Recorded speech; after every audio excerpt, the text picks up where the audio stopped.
Hi friends, ಎಲ್ಲರಿಗೂ ನಮಸ್ಕಾರ. ತುಂಬ ದಿನ ಆಗಿತ್ತು ವಿಡಿಯೋ ಮಾಡಿ. ಹೆಲ್ತ್ ತುಂಬ ಅಪ್ಸೆಟ್ ಆಗಿತ್ತು, ಹುಷಾರಿರಲಿಲ್ಲ. ಸೊ ಅದಕ್ಕೆ ವಿಡಿಯೋ ಮಾಡೋಕ್ಕಾಗಿರಲಿಲ್ಲ. ವಿಡಿಯೋ ಮಾಡಿದ್ರೂ ವಾಯ್ಸ್ ಕೊಡೋಕ್ಕಾಗ್ತಿರ್ಲಿಲ್ಲ. ಅಷ್ಟು ವಾಯ್ಸೆಲ್ಲ ತುಂಬ ಕೆಟ್ಟೋಗ್ಬಿಟ್ಟಿತ್ತು. ಸರಿ ಅಂಥೇಳಿ ಮೊನ್ನೆಯಿಂದ ವಿಡಿಯೋ ಮಾಡಿದ್ದೆ, ಅದನ್ನು ಅಪ್ಲೋಡ್ ಮಾಡೋಣ ಅಂತ ಒಂದು ರಿಸೆಪ್ಷನಿಗೆ ಹೋಗಿದ್ವಿ. ರಿಸೆಪ್ಷನ್ನ ಮುಗಿಸ್ಕೊಂಡು ಬರೋಣ ಅಂತ ನೈಟ್ ಹೋದ್ವಿ. ಬೆಳಗ್ಗೆ ಹೋಗೋಕ್ಕಾಗಲ್ಲ ಅಂತ. ತುಂಬ ಚೆನ್ನಾಗಿತ್ತು ರಿಸೆಪ್ಷನಲ್ಲೆಲ್ಲ. ನಾನು ವೇರ್ ಮಾಡಿ ಸ್ಯಾರಿದು ವಿಡಿಯೋ ಮಾಡ್ಕೊಳ್ಳೋಕ್ಕೂ ಆಗಲಿಲ್ಲ. ಅವತ್ತು ಅಷ್ಟೊಂದೇನು ಇದಾಗಿರಲಿಲ್ಲ, ಹುಷಾರು ತಪ್ಪಿತ್ತು, ಸರಿ ಹೋಗಿರಲಿಲ್ಲ.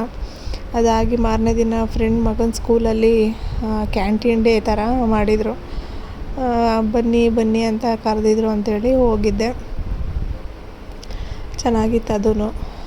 ಮತ್ತು ನಮ್ಮೂರಿಂದ ಸ್ಟಾರ್ಟ್ ಮಾಡಿದಾರಲ್ಲ ಪಾದಯಾತ್ರೆ ಹೋಗೋಕ್ಕೆ, ಅವರಿಗೆಲ್ಲ ಈ ಥರ ನೀರು, ಪಲಾವು, ಮೊಸರನ್ನ ಆ ಥರ ಎಲ್ಲ ಟೆಂಟ್ ಹಾಕೊಂಡು ಅಲ್ಲಲ್ಲೇ ಕೊಡ್ತಾಯಿದ್ದಾರೆ. ಈ ಬಿಸಿಲಲ್ಲಿ ನಮಗೆ ಇಷ್ಟು ದೂರ ನಡೆಯೋಕ್ಕೆ ಆಗಲ್ಲ.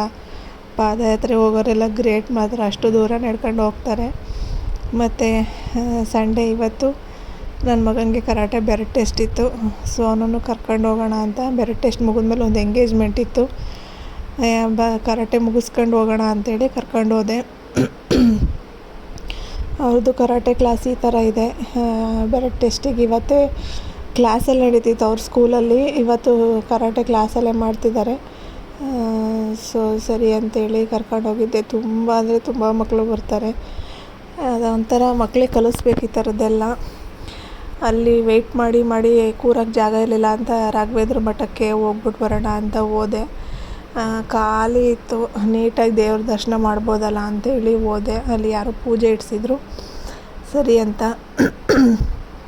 ಕಾಲೆಲ್ಲ ವಾಶ್ ಮಾಡ್ಕೊಂಡು ದೇವಸ್ಥಾನದೊಳಗಡೆ ಹೋದೆ. ಗುರುವಾರ ಬಂದರೆ ಇಷ್ಟು ನೀಟಾಗಿ ನೋಡೋಕ್ಕಾಗ್ತಾನೆ ಇರಲಿಲ್ಲ. ಇವತ್ತಂತೂ ತುಂಬ ಚೆನ್ನಾಗಾಯಿತು ದರ್ಶನ.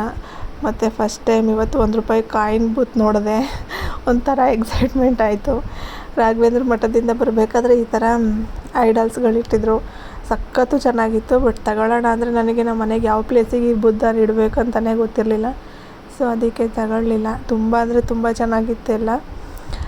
ಅದನ್ನು ಮುಗಿಸ್ಕೊಂಡು ಕರಾಟೆ ಕ್ಲಾಸೆಲ್ಲ ಮುಗಿಸ್ಕೊಂಡು ರಾಮ ಹೋಟ್ಲಿಗೆ ಬಂದ್ವಿ. ಹೋಟೆಲಲ್ಲಿ ಇದ್ದಿದ್ದು ಎಂಗೇಜ್ಮೆಂಟು.